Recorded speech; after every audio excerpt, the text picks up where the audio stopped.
Bismillahirrahmanirrahim. Alhamdulillahirabbil alamin. Wa bihi nasta'in ala umuri dunya waddin.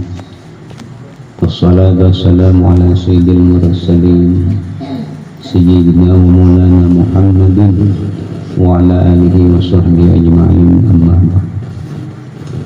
Sebelum kita memulai pembacaan kitab Syairus Salikin ini, yang mana kitab ini diterjemahkan daripada Lubabul Ihya yang diterjemahkan oleh Syekh Abdul Samad Palembang. Nah, kemudian dicetak lagi, diterjemahkan lagi oleh Kiai Haji Fahmi Zabzab, orang kita Banjar.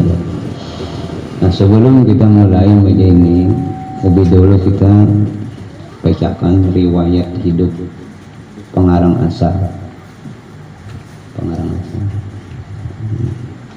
Adanya pengarangnya Muhammad bin Muhammad Gelar Idin Abu Hamid Al-Ghazali At-Tausi. Jadi bentuknya nanggain tidak, karena lebih mudah dibaca dan lebih mudah dipaham. Bahasa kita udah, bahasa kita Banjar.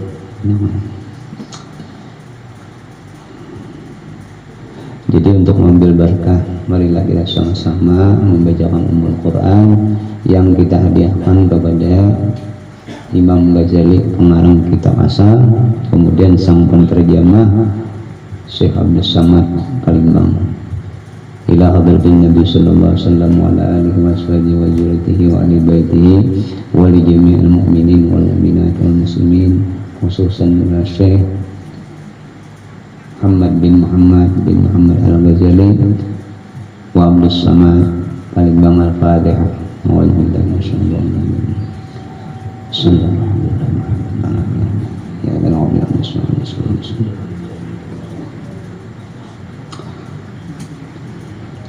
Bismillahirrahmanirrahim. Al-Imam Al-Ghazali rahimahullahu ta'ala di dalam riwayat ini adalah di antara tokoh pemikir Islam yang ulung, bahasa Bahari ulung, bahasa kita ini cendekiawan, orang pintar, dan telah mendapat gelaran di kalangan kaum muslimin sebagai Hujjatul Islam, artinya pegangan orang-orang Islam. Kitab-kitab sidin, perkataan-perkataan sidin itu menjadi pegangan bagi kita mengumpat, mengamalkan dan belajar kitab-kitab yang dikarang sidin ini. Beliau bukan hanya terkenal di kalangan kaum muslimin, bahkan juga di kalangan orang-orang yang bukan beragama Islam. Jadi luar daripada agama Islam, non muslim itu memakai juga kitab-kitab sidin ini. Ilmunya sangat luas, pengalaman dan keahliannya di bidang ilmu tasawuf dan pembentukan rohani sudah menjadi ciri-ciri keunggulannya. Sementara kitab Ihya Ulumuddin yang beliau tulis telah diakui kehebatan dan keagungannya oleh kawan dan lawan. Nama beliau ialah Muhammad bin Muhammad Abu Hamid Al-Ghazali At-Tausi. Beliau dilahirkan di kampung Guzalah di kawasan Taus, sebuah bandar, buah kotanya yang ada di utara Iran. Wah, ini Iran. Beliau dilahirkan dari keluarga yang miskin tetapi sangat kuat beragama.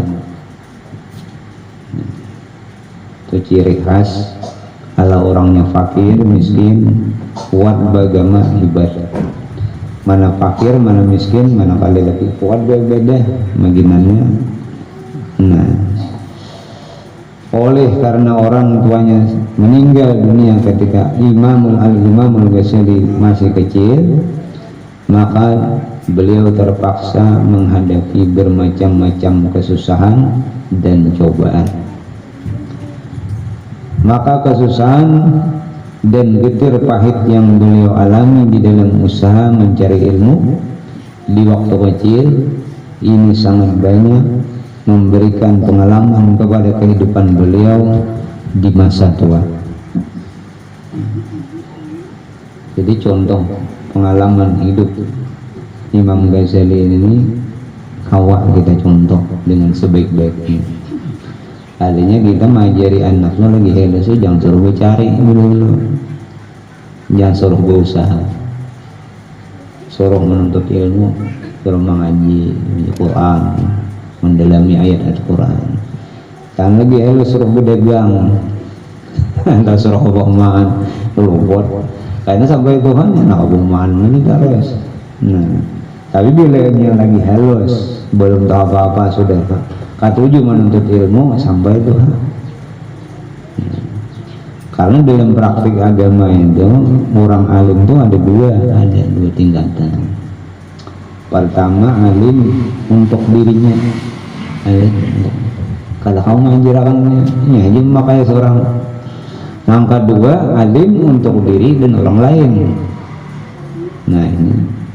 Tapi bila orang alim untuk diri dipaksakan dia diajarkan, luput kayaknya. Luput bisa menyalahi udah diurang. Nah, rasakanlah. Pada mulanya Al-Imamul Ghazali rahimahullah ta'ala belajar di kampungnya dengan seorang ulama yang bernama Syekh Ahmad Ar-Raziqani rahimahullah ta'ala. Kemudian beliau melanjutkan pelajaran ke Jurjan, satu kampung Jurjan, dan berguru kepada Syekh Abu Nasar Al-Ismaili rahimahullah ta'ala. Setelah itu beliau melanjutkan pelajaran ke Naisabur, daerah Rusia ini, Naisabur, dan memberi penemuan, mengambil pelajaran dari Imam Al-Haramain Al-Juwaini rahimahullah ta'ala. Nah, oleh karena kesungguhannya dan kepandaiannya, Imam Al-Haramain telah pun menggelarkan sebagai Bahrum Muktik. Nah, artinya lautan luas yang tidak bertepi. Itu gelar dari guru Sidin untuk Imam Ghazali. Jadi bila guru itu mengulahkan gelar itu berarti orangnya luar biasa.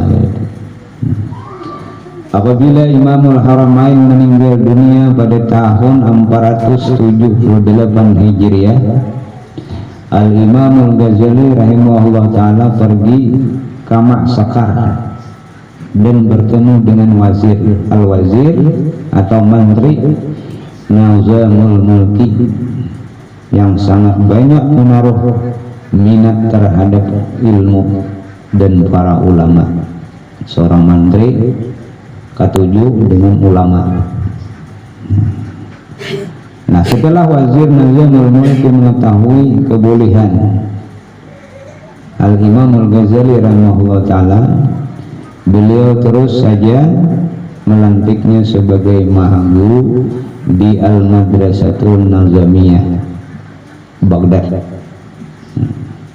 Sedangkan Al-Imam Al-Ghazali rahimahullah ta'ala pada masa itu baru mencapai usia 34 tahun, masih sudah menjadi mahaguru. Nah, satu kedudukan yang paling tinggi yang belum pernah disandang oleh seorang ulama yang masih muda seperti Al-Imam Al-Ghazali.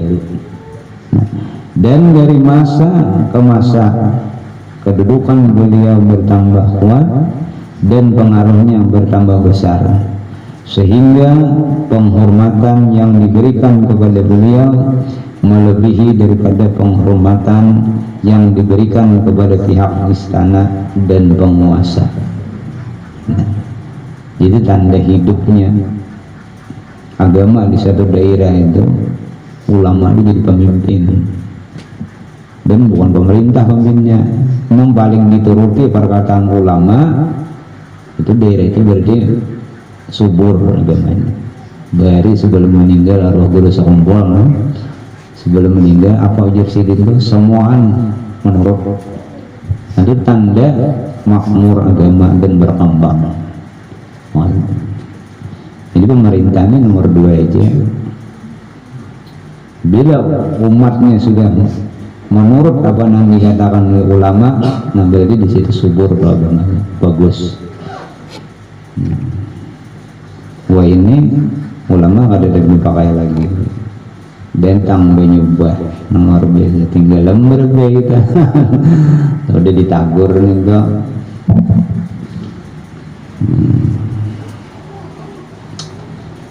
Beliau mengajar di madrasah ini lebih kurang 10 tahun.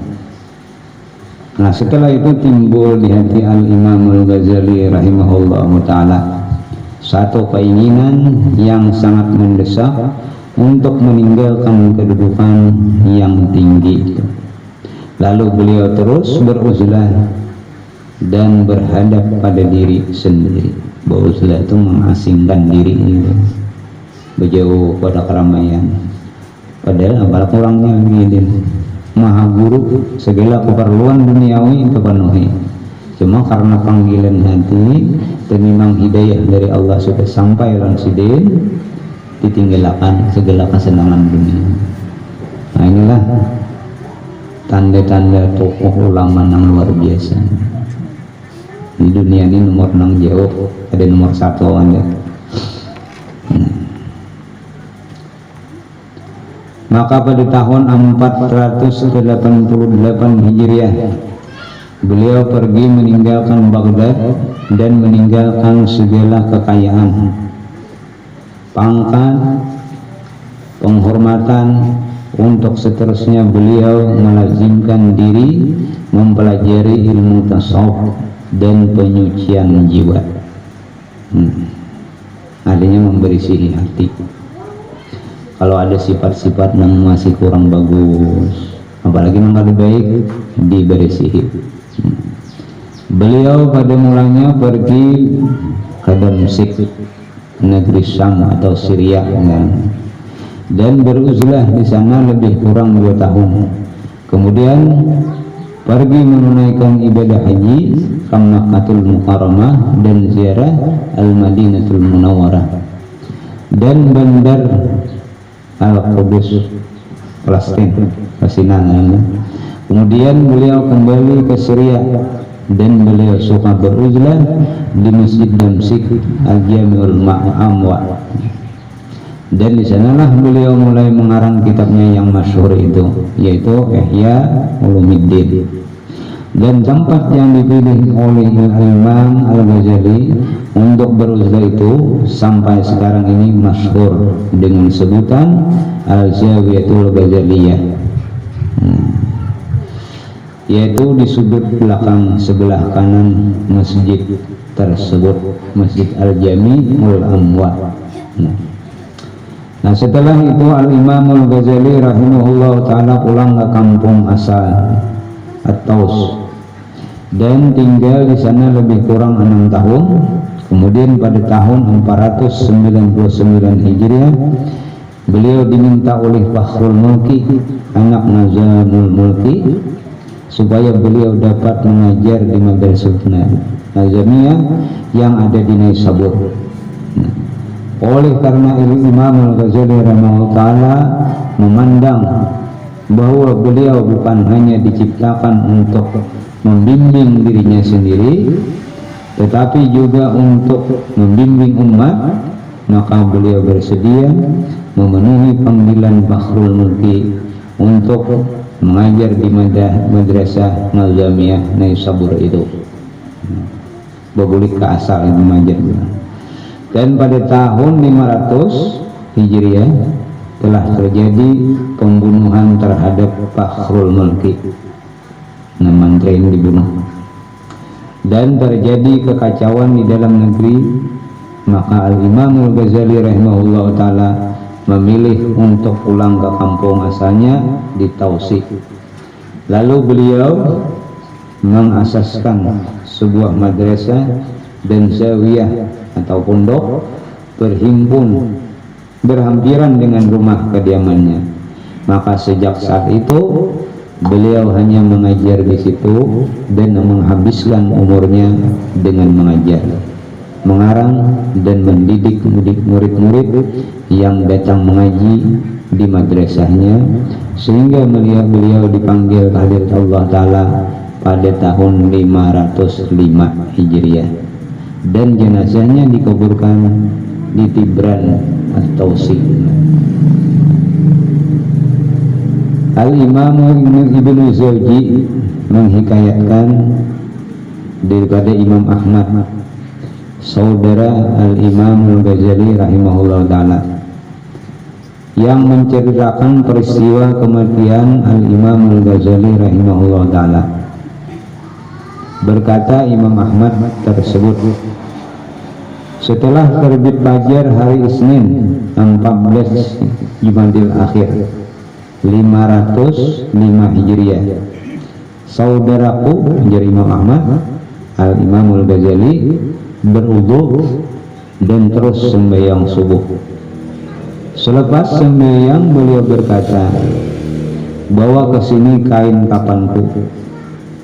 Lalu beliau mengambil kain kafannya sambil beliau berkata, aku telah bersedia untuk datang memenuhi panggilanmu dengan penuh ketaatan dan kepatuhan.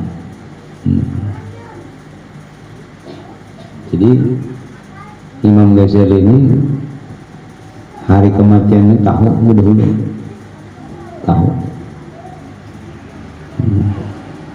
Maka bersiap-siap sudah. Nah, setelah itu beliau menghunjurkan kakinya menghadap kiblat dan terus beliau menghembuskan napasnya yang terakhir untuk memenuhi panggilan Tuhannya dengan penuh ketenangan. Semoga Allah mencucuri beliau dengan rahmat yang luas, dan semoga Allah memberi keberkatan kepada kita dengan ilmu yang beliau tinggalkan. Amin. Nah, itulah riwayat daripada Al-Imam Al-Ghazali. Nama asli Sidin Muhammad, Kuitan Sidin Muhammad, Kai Sidin Muhammad. Nah, kemudian riwayat hidup Asy-Syaikh Abdus Samad Al-Palimbani rahimahullah ta'ala, yang meninggal sekitar tahun 1246 Hijriah atau 1830 Miladiyah Masihih ini kita.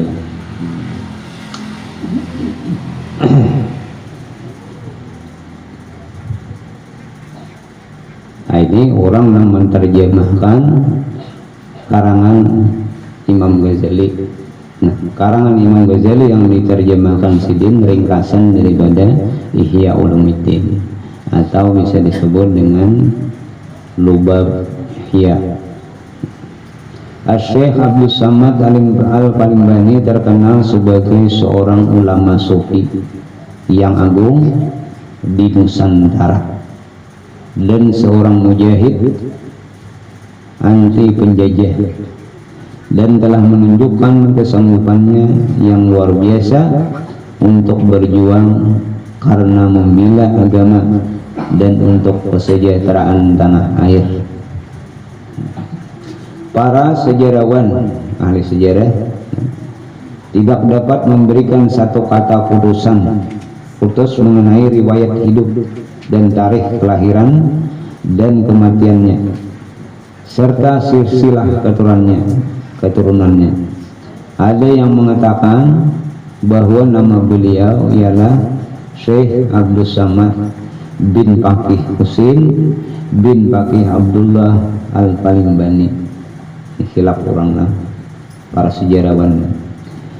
Dan mengikut silsilah riwayat hadis yang diriwayatkan oleh Musnad Al-Hijaz Al-Alamah Syekh Yasin bin Isa Al-Padani rahimahullah ta'ala. Nama beliau ialah Syekh Abdul Samad bin Abdurrahman, lain lagi. Nah, ini menurut Syekh Yasin. Dan menurut pendapat Ustaz Wan Muhammad Sagir dalam bukunya Perkembangan Ilmu Tasawuf dan tokoh-tokohnya di Nusantara, bahwa nama ialah Syekh Abdul Samad ialah Syekh Abdul Jalil dari istrinya yang bernama Radin Ranti. Wallahu alam kita hilaf menebarlah. Dan daripada bahan-bahan yang dapat dikumpulkan, terutama sekali berpandukan kepada kitab-kitab hasil penulisan Syekh Abdul Samad Al-Palimbani sendiri, di mana di dalam setiap kitab yang beliau tulis itu tercatat tulisannya, bahasa Bahari tercatat bahasa kita, nama beliau dengan sebutan Syekh Abdul Samad Al-Palimbani. Jadi perkataan Al-Palimbani ialah perkataan yang mengiringi nama Syekh Abdul Samad itu. Ini dengan jelas menunjukkan Syekh Abdul Samad Al-Palimbani berasal dari Palembang, Sumatera Selatan, Indonesia. Nah, gelaran Al-Palimbani itu diambil dari mana? Dari nama tempat, yaitu Palembang, tempat Syekh Abdul Samad dilahirkan. Ustaz Yusuf Khalidi, pengarang riwayat hidup Syekh Muhammad Arsyad Al-Banjari, mengatakan bahwa Syekh Abdul Samad Al-Palimbani adalah sezaman dengan Syekh Muhammad Arsyad Al-Banjari. Begitu juga dengan Syekh Abdul Wahab Bugis dan Syekh Abdul Rahman Misri dari Betawi, Jakarta. Wah ini. Dan mengikut Ustaz Samsuddin Siddiq bahwa ada cerita dari orang-orang tua mengatakan bahwa Syekh Abdul Samad Al-Palimbani berketurunan dari Patani. Patani ini di daerah Muang Thai ini, Thailand. Dan dilahirkan di Palembang, jadi keturunan orang Thailand. Dari kecil Syekh Abdul Samad Al-Palimbani dihantar oleh orang tuanya mengikuti pengajian pondok di Patani sebelum mengikuti pengajiannya di Palembang, dan seterusnya menyambung pengajiannya di Makkahul Mukarramah dan Al-Madinatul Munawwarah pada pertengahan kedua dari abad ke-18 Miladiyah, abad ke-12 Hijrah. Nah, dan bidang pengajian Syekh Abdul Samad Al-Palimbani ialah Usuluddin, fikih dan tasawuf. Itu nang dipelajari sedikit. Ustaz Yusuf Khalidi juga menyebutkan bahwa selama berada di tanah Arab, mereka belajar daripada beberapa orang guru yang masyhur. Di antaranya ialah Syekh Athaillah radhiyallahu an, Syekh Muhammad bin Sulaiman Al-Qurdi radhiyallahu an. Dan di bidang rohaniyah, ilmu tasawuf, mereka telah menerima bai'atul tariqah as-samaniyah dari Syekh As-Said Muhammad bin Abdul Karim As-Samman Al-Khalawati Al-Madani rahimahullah ta'ala. Dan kemudiannya tarikah ini telah diperkenalkan di alam Melayu sampai ke wadah kita sini. Jadi amalan ringkas dari tarikah As-Samaniyah ini ringkas dibaca besokon non pemarian. Zikir la ilaha illallah 170, 166, Allah 66, 77. Jadi hendak bertemuan melawan Syekh Saman amalakan itu besokan lawan kamarian habis sembahyang subuh lawan yang Isar. Zikir la ilaha illallah 166, Allah Allah Allah 66 kali, 77 kali. Doanya Allah maghfir li ummati Sayyidina Muhammad, kayak doa subuh loh. Nah itu doanya. Makanya suatu saat kita ada keperluan, ada hajat, hadiah Hidin, insyaallah Hidin datang.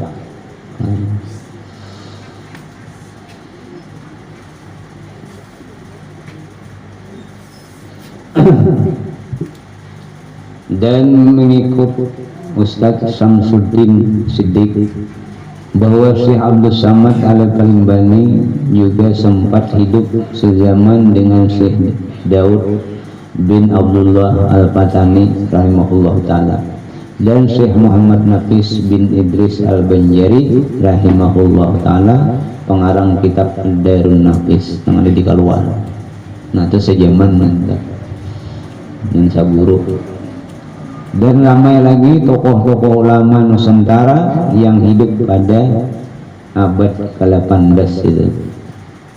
Setelah belajar di Makkah, Syekh Abdul Samad Al-Kalimbani rahimahullah ta'ala kembali ke Nusantara bersama dengan sahabat-sahabatnya, yaitu Syekh Muhammad Arsyad bin Abdullah Al-Banjari, Syekh Daud Al-Fatani, dan Syekh Abdul Wahab Hafiz rahimahullah ta'ala. Dan apabila sampai di Jakarta dahulu Batavia, mereka berpisah untuk kembali ke tempat masing-masing, kecuali Syekh Abdul Wahab Bugis yang berangkat mengikut Syekh Muhammad Arsyad bin Abdullah Al-Banjari ke Banjarmasin, Kelampayan, Kalimantan Selatan, karena ia telah menikah dengan putri Syekh Muhammad Arsyad Al-Banjari. Dia dikawinakan, jadi nangkuitan mengawinakan boleh kada bawalian langsung kuitan albayjin nun anak luan dia soalnya anak kawin pun di kampung, anak kawin udah. Nah jadi dihitung dihisap ternyata ada hulu nang di Makkah nikahnya, jadi dipasah artinya dibetalakan nang nikah di Banjar.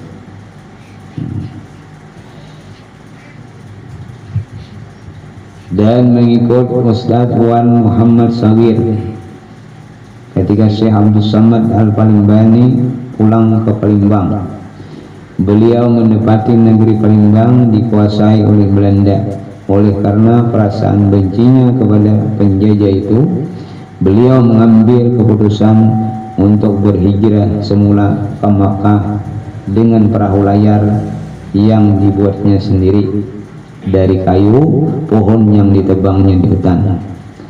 Sikap ini jelas memperlihatkan keteguhan jiwa beliau yang enggan bertolak ansur dengan penjajah kafir yang memeras bangsanya. Selama berada di Makkah, beliau dikatakan senantiasa mengikuti perkembangan beberapa peperangan antara orang Islam dengan penjajah kafir di Nusantara, dan juga antara Islam dengan orang Siam, Doza di Patanik dan sekitarnya, termasuk Singgura dan Ligor ke kampung gitu.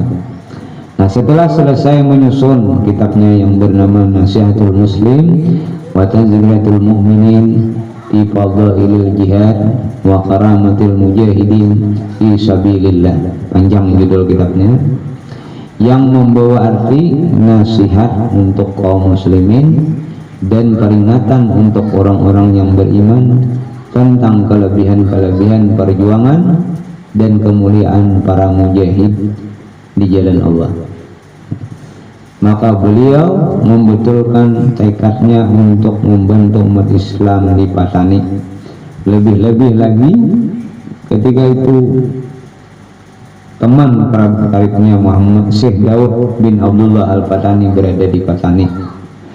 Maka akhirnya Syekh Abdul Samad Al-Palimbani belayar ke Patani. Tetapi ketibaan beliau agak terlambat. Pasukan pertahanan Patani telah hampir kalah berhadapan dengan keganasan Siam. Sementara Syekh Daud bin Abdul Wahab Al-Patani dan pengikut-pengikutnya telah mengundurkan diri ke pulau Dawiyong, Terengganu, Malaysia. Dawiyong, Terengganu di Malaysia, untuk menyusun semula langkah perjuangan. Pertahanan Patani akhirnya menjadi lemah dan Siam dapat menaklukkan Patani. Syekh Abdul Samad Al-Palimbani kemudiannya dikatakan telah berhalwah di salah satu masjid di Likur, dan kabar lain pula mengatakan beliau berhalwah di masjid Karisik. Para pengikut tasawuf percaya di sanalah Syekh Abdul Samad Al-Palimbani menghilangkan diri. Tetapi bagi kalangan orang-orang bukan penganut tasawuf, perkataan ini adalah mustahil. Jadi antara orang-orang ahli sufi mengatakan Syekh Abdul Samad ini wafat, hilang. Cuma ini ada kuburnya di Palembang, daerah Palembang dapat ujar ini. Mereka lebih percaya bahwa Syekh Abdul Samad Al-Palimbani telah mati dibunuh oleh Siam atau musuh Islam. Dan terdapat perbedaan pendapat dalam menentukan tahun kematiannya Syekh Abdul Samad Al-Palimbani ini. Ada yang mengatakan beliau meninggal dunia pada tahun 1203 Hijriah atau 1789. Datuk Kalampayan 1717 ya. Tetapi pendapat ini disanggah karena tahun itu adalah tahun beliau menamatkan karangan kitab Sairus Salikin juz yang keempat di negeri Taif di Makkah. Dan hanya boleh dikatakan bahwa beliau meninggal dunia setelah tarikh itu, bukan mesti pada tarikh itu. Dan ada yang mengatakan bahwa Syekh Abdul Samad Al-Palimbani meninggal dunia sebagai syahid dalam peperangan Qadah melawan Siam di dalam satu siri peperangan yang dipimpin oleh Tengku Muhammad Sa'ad dalam bulan Muharram 1244 Hijriah atau Juli 1828 Masehi. Ini disebutkan dalam tarikh Salasilah Negeri Qadah karangan Muhammad Hasan bin Datuk Karani Muhammad Arsyad. Nah, lihat halaman 150 cetakan pertama Diwan Bahasa dan Pustaka Kuala Lumpur, Malaysia.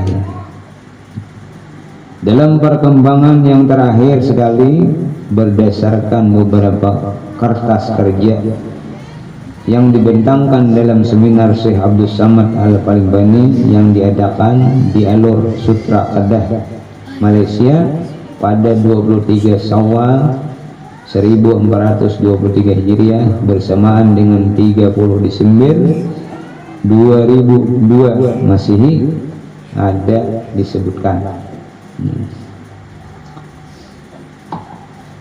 Mengikut ahli sejarah Qadah Datuk Wan Samsuddin bin Muhammad Yusuf dalam kertas kerjanya yang berjudul Periwayatan Syekh Abdul Samad Al-Palimbani dan sumbangannya dalam peperangan menentang Siam di Qadah.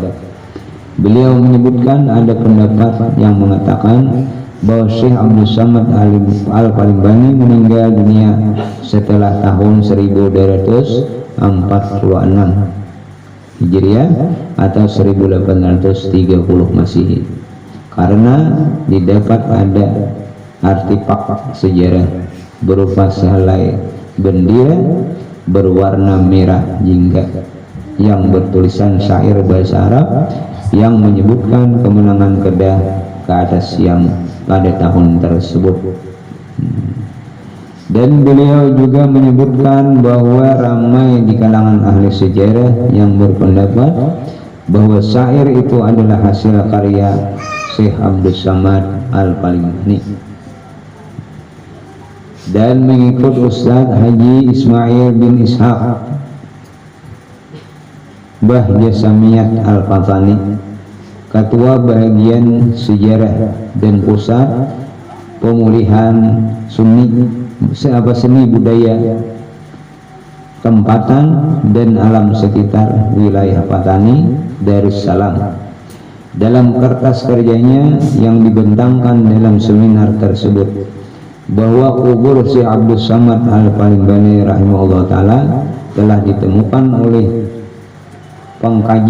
pengkaji sejarah Patani pada tahun 1994 Masehi di kawasan perkuburan Kampung Banturak, Mukim Junung, daerah Jinak, wilayah Singapura.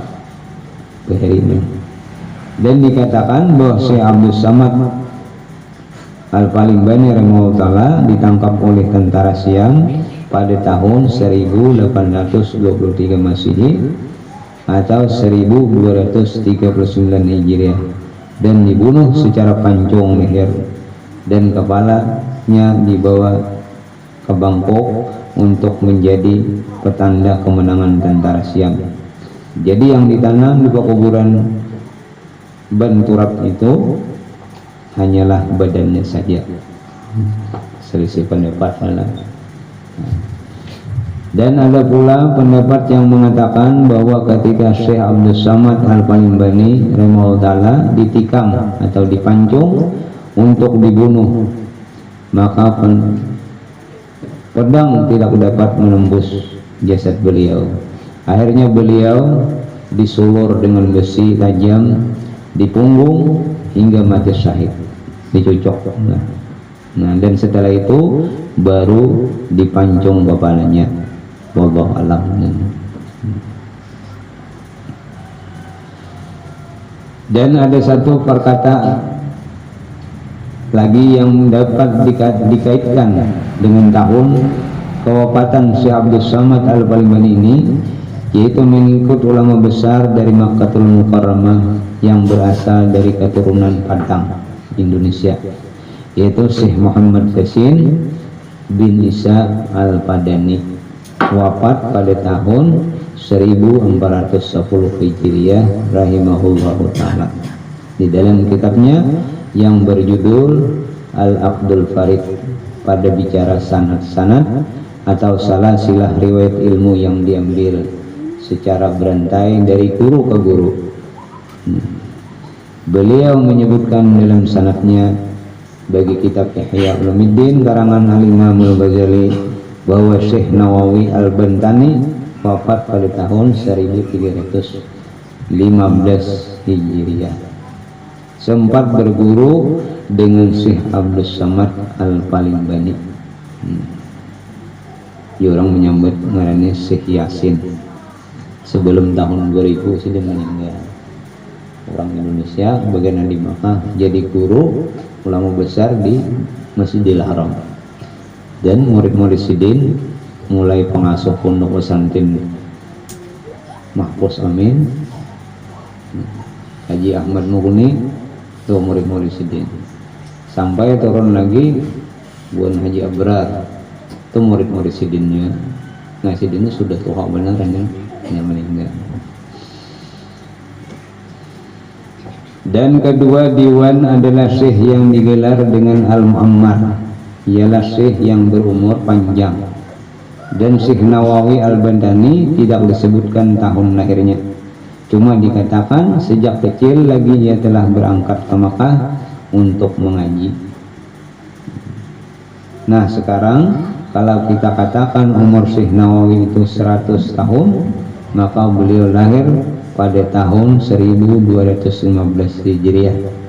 Dan kalau kita takdirkan Syekh Nawawi Al-Bantani mengaji di Makkah dengan Syekh Abdul Samad Al-Palingbani dalam umur 12 tahun, maka dapatlah kita mengambil kesimpulan bahwa Syekh Abdul Samad Al-Palingbani masih hidup sehingga tahun 1235 Hijriah atau masih Hijriah atau 1819 Hijri Masehi, maka adalah benarnya pendapat yang mengatakan bahwa Syekh Abdul Samad Al-Palingbani meninggal dunia setelah tahun 1235 Hijriah.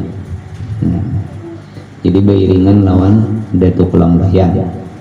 Nah, semoga Allah Ta'ala menjurkan rahmatnya yang luas untuk beliau dan menempatkan bersama-sama dengan arwah para syuhada. Amin ya rabbal alamin. Ahmad Fahmi Zamzam Al-Banjari Al-Nadawi Al-Maliki Al-Khazanatul Banjariyah Ma'ad Tarbiyah Al-Islam Dirang Rukuk Sana Kedah Malaysia. Nah, jadi Fahmi Zamzam ini seorang ulama kita Banjar yang banyak berisi pesantren. Jadi di luar negara ada, di Malaysia ada pesantren, di Banjar, di Ulin ada Al Yasin adalah pesantren Yasin, kemudian di Samarinda pun ada, di Dangar Habar di daerah Palangkang ini membangun. Nah, kemudian insyaallah minggu akan datang kita mulai muqaddimatul muallif dan sini. Allahu a'lam. Nah, ini kebetulan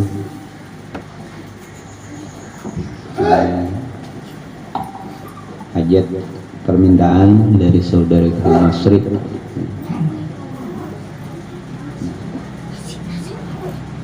Minta bacakan tahlil dan doa untuk arwah almarhumah Faridah binti Sarkawi, yang kedua Mas Mulyadi bin Tabrani.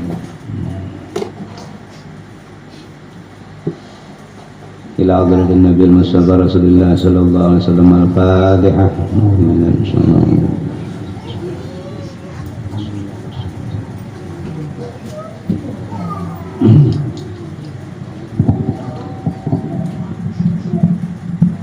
Bismillahirrahmanirrahim. Qul huwallahu ahad. Allahus samad. Lam yalid wa lam yulad wa lam yakul lahu kufuwan ahad. Bismillahirrahmanirrahim. Qul huwallahu ahad. Allahus samad. Lam yalid wa lam yulad wa lam yakul lahu kufuwan ahad. Bismillahirrahmanirrahim. Qul huwallahu ahad. Allahus samad. Lam yalid wa lam yulad wa lam yakul lahu kufuwan ahad. La ilaha illallah, Allahu akbar. Bismillahirrahmanirrahim. Qul a'udzu birabbil falaq min syarri ma khalaq wa min syarri ghasiqin idza waqab wa min syarri nafathati fil 'uqad min syarri hasidin idza hasad. La ilaha illallah, Allahu akbar. Bismillahirrahmanirrahim. Qul a'udzu birabbin nas, malikin nas, ilahin nas, min syarri waswasil khannas alladzi yuwaswisu fi sudurin nas minal jinnati wan nas. La ilaha illallah, Allahu akbar, walillahil hamd. Bismillahirrahmanirrahim. Alhamdulillahi rabbil alamin, arrahmanir rahim, maliki yaumiddin. Iyyaka na'budu wa iyyaka nasta'in, shiratal mustaqim, shiratal ladzina an'amta 'alaihim ghairil maghdubi 'alaihim waladdallin. Amin. Afdalul dzikri fa'lam annahu la ilaha illallah. La ilaha illallah, la ilaha illallah, ilaha illallah, la ilaha illallah, ilaha illallah, la ilaha illallah, la ilaha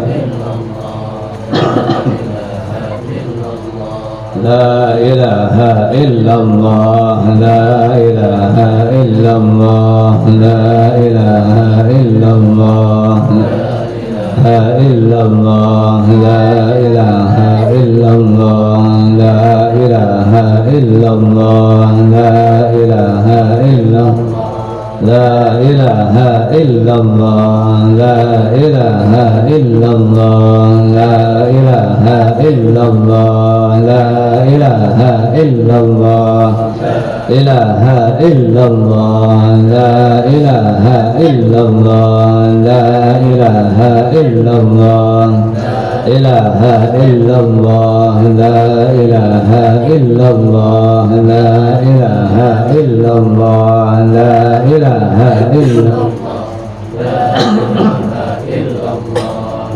ilaha illallah, la ilaha illallah, la ilaha illallah, la ilaha illallah, la ilaha illallah, la ilaha illallah, ilaha illallah, la ilaha illallah, la ilaha illallah, la ilaha illallah, la ilaha illallah, la ilaha illallah, la ilaha illallah, ilaha illallah, la ilaha illallah, la ilaha illallah, la ilaha illallah, la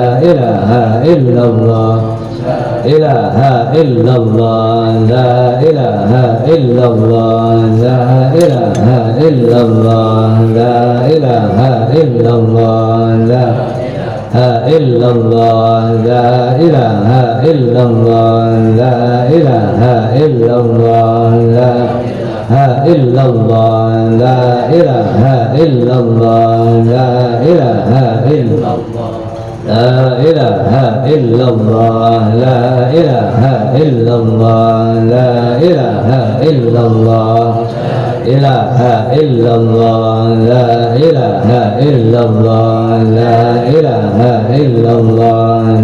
ilaha illallah, la illallah, la ilaha illallah, la ilaha illallah, la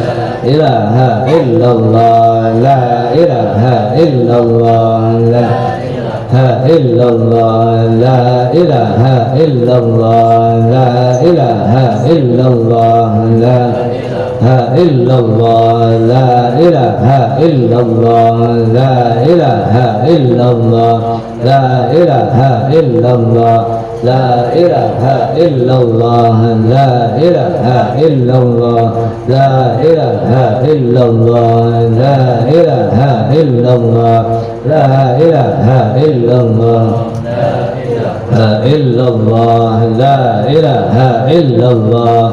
la ilaha illallah, la ilaha illallah, la ilaha illallah, la ilaha illallah, la ilaha illallah, la ilaha illallah, la ilaha illallah, la ilaha illallah,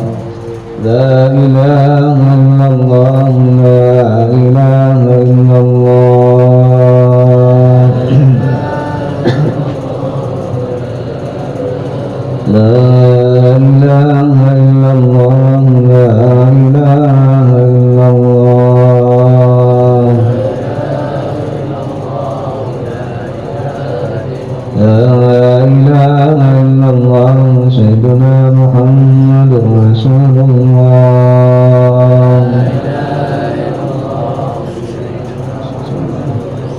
Allahumma salli ala sayyidina Muhammad, Allahumma salli alaihi wa sallim, Allahumma salli wa sallim, Allahumma salli ala sayyidina Muhammad, Allahumma salli alaihi wa sallim,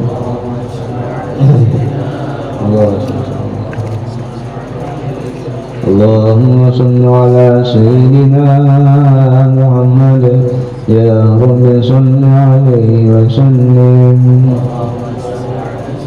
Allahumma salli wa sallim.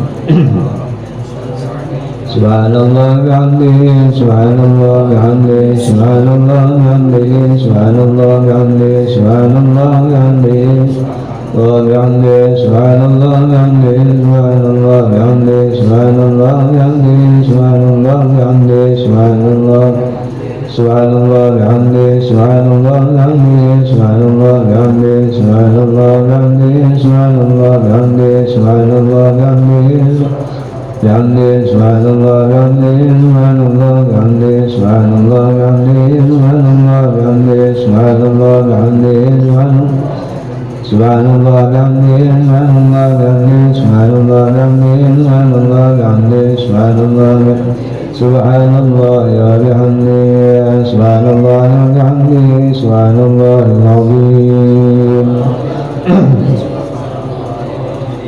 al-azim, subhanallah ya bihamdihi, subhanallah al-aliyyil azim. Allahumma salli ala habibika sayyidina maulana Muhammadin wa ala alihi wa sahbihi wa barik wa sallim ajma'in.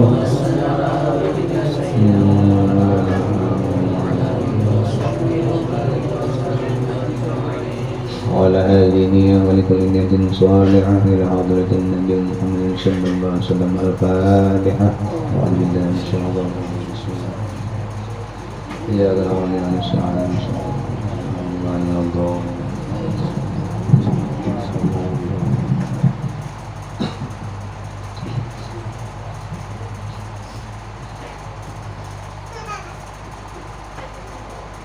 Amin amin ya Allah rabbal alamin. Bismillahirrahmanirrahim. Alhamdulillahirabbil alamin. Wassalatu wassalamu ala asyrafil anbiya'i wal mursalin sayyidina wa maulana Muhammad wa ala alihi wa sahbihi ajma'in. Allahumma shalli wa barik wa taqabbal thawaba ma qara'na min al-Qur'anil azim wa ma halalna min qawli la ilaha illallah wa ma sabbahna min kulli subhanahu wa bihamdihi wa ma sallayna ala nabiyil mustafa sallallahu alaihi wasallam hadiyatan bayyinatan wa rahmatan nazilah barakatan syamilah wa syarafatan mutaqabbalah nuqaddimuha wa nubbiha ila hadrati sayyidina wa habibina Muhammadin sallallahu alaihi wasallam summa ila arwahi abaihi wa ikhwanihi minal anbiya'i wal mursalin salawatullahi wa salamuhu alaihi wa alihi ajma'in wa ala alihi kulli wa sahabatil qarabati wa tabi'in wa tabi'in tabi'in wa tabi'ihim bi ihsan ila yaumiddin summa ila arwahi arba'atil a'immatil mujtahidin muqaddidin biddin wal ulama'il amilin wal fuqaha'il muhaddisin wal qurra'il mufassirin wa sadati sufiyatin muhammadin wa tabi'ihim bi ihsan ila yaumiddin summa ila arwahi jami'il muslimin wa muslimat wal mu'minin wal mu'minat khususan ila ruhi ridahil sahari ila ruhi masmin min tabaran. Allahumma fir lahumma warhamhuma, Allahumma ja'al kuburahuma rawdatan min riyadil jannah, Allahumma anzil rahmata wa ni'mata wal maghfirata wasyafa'ata ila arwahihima bi rahmatika ya arhamar rahimin. Rabbana ighfir lana wa li ikhwanina alladziina sabaquna bil iman wa la taj'al fi qulubina ghillan lil ladziina amanu rabbana innaka ra'ufur rahim. Rabbana taqabbal minna innaka antas sami'ul 'alim wa tub 'alaina ya karim innaka antat tawwabur rahim. Wa sallallahu alaihi sayyidina wa maulana Muhammad wa ala alihi wa sahbihi wa sallam. Alhamdulillahi rabbil alamin. Taqabbalallahu minkum.